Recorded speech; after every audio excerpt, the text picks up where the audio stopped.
गजा पर इजराइल के हमले के जवाब में हूती के हाइपरसोनिक मिसाइल गरजने लगे हैं और बरसने भी लगे हैं। एक तरफ उसके निशाने पर रेड सी में अमेरिकी वॉरशिप ट्रूमैन है, तो दूसरी तरफ इजराइल के ऊपर भी लगातार हूती अपने हाइपरसोनिक मिसाइलों से निशाना साध रहा है। नमस्कार, मैं हूं मधुरेंद्र कुमार और आप देख रहे हैं मेरे साथ रणनीति। तो ये समूचा युद्ध पसरते हुए रेड सी से लेकर यमन और दूसरी तरफ आप देखिए तो गजा से लेकर इजराइल तक साफ दिखाई दे रहा है। ये और विस्तार पाते हुए ईरान की तरफ चला जाए तो इसमें कोई आश्चर्य नहीं होना चाहिए, क्योंकि जिस तरह से ट्रंप ने ऐलान किया है कि हूती के हमले का दरअसल सबसे बड़ा विलेन किसी और को नहीं बल्कि अमेरिका ईरान को समझेगा और इसके लिए ईरान को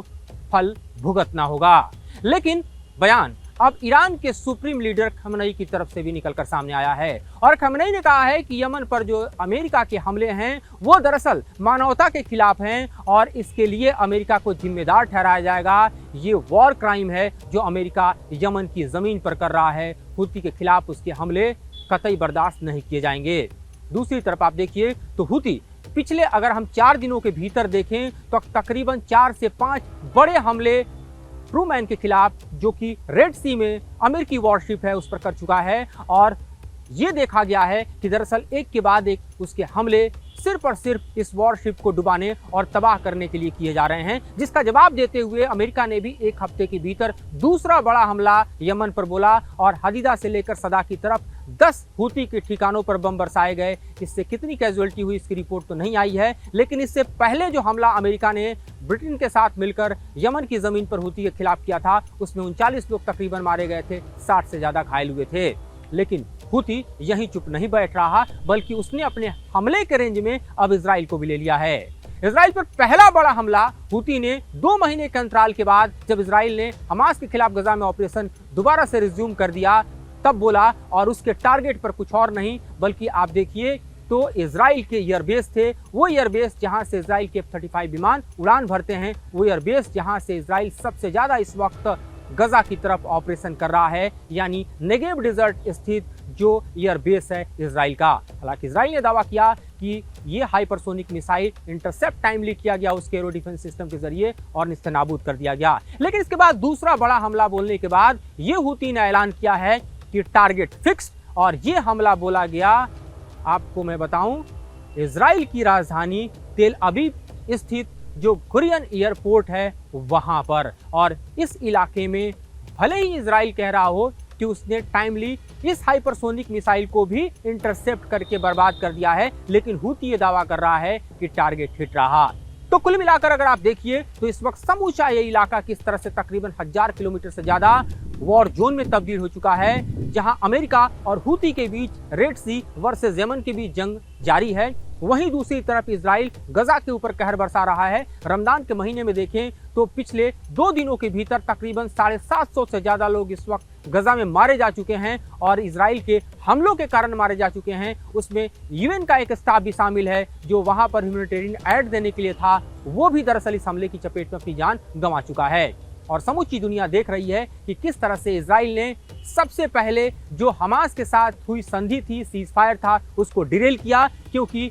अगर इजराइल इस सीजफायर को आगे बढ़ाना चाहता तो उसे फेज 2 में एंटर करना था, अपनी सेना को गजा से वापस करना था और फिर अपने जो बंधक थे उनके एक्सचेंज को आगे बढ़ाना था। लेकिन इजराइल ने ऐसा नहीं किया। इजराइल ने कहा कि सीजफायर का फेज 1 ही आगे एक्सटेंड होगा, समूचे रमजान में एक्सटेंड होगा और हमास को उसके बंधक लौटाने होंगे। हमास इन शर्तों को नहीं माना, उसके बाद वॉर रिज्यूम हो गया। वॉर रिटर्न इन गाजा हम देख रहे हैं जो कि भारी कैजुअलिटी में तब्दील हो रहा है। रमजान के महीने में भी लोग अपनी जान गंवा रहे हैं और खास तौर पर देखिए तो मासूम मारे जा रहे हैं, बुजुर्ग मारे जा रहे हैं। भले ही हमास के ठिकानों को टारगेट करने का दावा इजराइल कर रहा हो, लेकिन जो लाशें बिछ रही हैं वो आम आवाम की बिछ रही है। और इस बार हम देख रहे हैं कि बाइडेन नहीं बल्कि ट्रंप नेतन्याहू के पीछे खड़े हैं। वो ट्रंप जो पहले गजा में शांति की बात कह रहे थे, रिवेरिया बनाने का प्लान लेकर आए थे, वही ट्रंप दरअसल उसके बाद हमास को धमकाते दिखाई दिए, हमास के नामो निशान को मिटाने का ऐलान किया और अब इजराइल वही काम कर रहा है जो ट्रंप की धमकियों में था और साफ तौर पर ये गजा में देखा जा सकता है। इस बीच अगर कोई इजराइल और अमेरिका की इस गठजोड़ को पुरजोर दबाव दे रहा है तो ईरान का सबसे बड़ा प्रॉक्सी हूती है। और हूती के हाइपरसोनिक हमले जो हैं वो दरअसल अमेरिका और इजराइल दोनों को जिस तरह से लट पर रखे हुए हैं, जिस तरह से 2 महीने की युद्ध विराम के अंतराल के बाद इस वक्त इजराइल जो है वो दरअसल सायरन से गूंजता हुआ दिखाई दे रहा है, उससे आप समझ सकते हैं कि हूती के इन हमलों को भी खाली नहीं जाने दिया जाएगा। ये दावा बार बार अमेरिका की तरफ से किया जा रहा है और धमकी सिर्फ हूती को नहीं, क्योंकि हूती के खिलाफ तो यमन की जमीन पर 2 बड़े हमले अमेरिका बोल चुका है।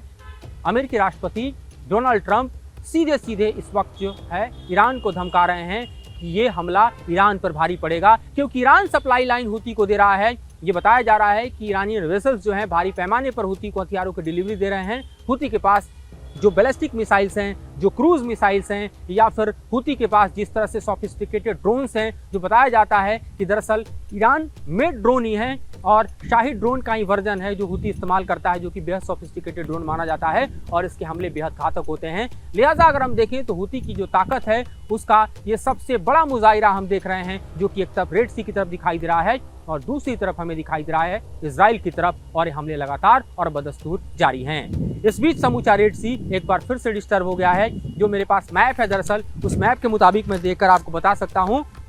कि रेड सी से जो जहाज दरअसल जाते हैं अफ्रीका की तरफ या इंडियन ओशन की तरफ, वो पूरी तरह से डिस्टर्ब दिखाई दे रहे हैं। शिप्स जो हैं वो केप ऑफ गुड होप यानी जो ऑल द वे अफ्रीका की तरफ हैं वहां पर मूवमेंट काफ़ी स्लो हो चुका है, क्योंकि हूती लगातार अटैक कर रहा है। दूसरी तरफ बैब एल, अगर हम मैंडेब की बात करें जो कि रेड सी और इंडियन ओशन को लिंक करता है, वहां पर भी सी रूट पूरी तरह से डिस्टर्ब दिखाई दे रहा है और यहाँ से वेसल्स का गुजरना, कार्गो का गुजरना अब बेहद मुश्किल दिखाई दे रहा है। तो ऐसी परिस्थितियों में सबसे बड़ा खतरा इस बात को लेकर है कि वॉर और एस्केलेट कर सकता है, और ये वॉर एस्केलेट अगर करता है तो सीधे सीधे अमेरिका और ईरान के बीच एस्केलेट करेगा, क्योंकि अमेरिका लगातार अब ईरान को धमका रहा है कि हूती जो कर रहा है उसका भुगतान ईरान को करना होगा, और ईरान ये कह रहा है कि अमेरिका जो यमन की जमीन पर कर रहा है वो दरअसल मानवता के खिलाफ सबसे बड़ा हमला है और इसे वॉर क्राइम की संज्ञा दी जाए। तो ऐसे में देखें तो दोनों तरफ से दरअसल हम लगातार देख रहे हैं कि न सिर्फ एस्पेक्ट टू एस्पेक्ट हो रहा है,